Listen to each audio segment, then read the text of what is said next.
Hello mga kapersona, bago nga pala muna kami umuwi na Mabitak, ay dumagos muna kami ng isa pang gala.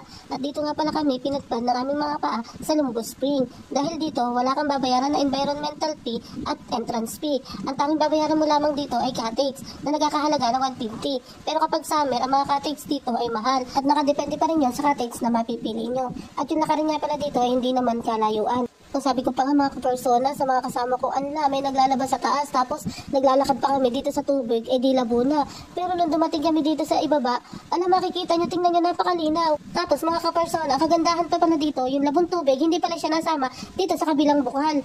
Tapos sa gilid lang siya, tapos yung tubig dito, pwede mo pang inumin. Ay grabe, napakasarap ng tubig mga kapersona, manamis-napis. Tingnan nyo naman, sa pagkalinaw ba namang iyan? Pag hindi ka nga ba naman namangha? Kahit maglulublog ka diyan at maghukay-hukay ka diyan, hindi yan malalabo. Partida, naulan pa ng mga oras na yan. Pero yung tubig niya, ganun pa rin at hindi nagbabago. At saka mga kapersona, kapag kakayo lumublob diyan, huwag nyo na nga antakin na umahon, ay talaga namang mas lalo kayong lalamigin Kaya nung pag-uwi ko sa bahay, ay talaga namang sipon sa sobrang lamig ng tubig.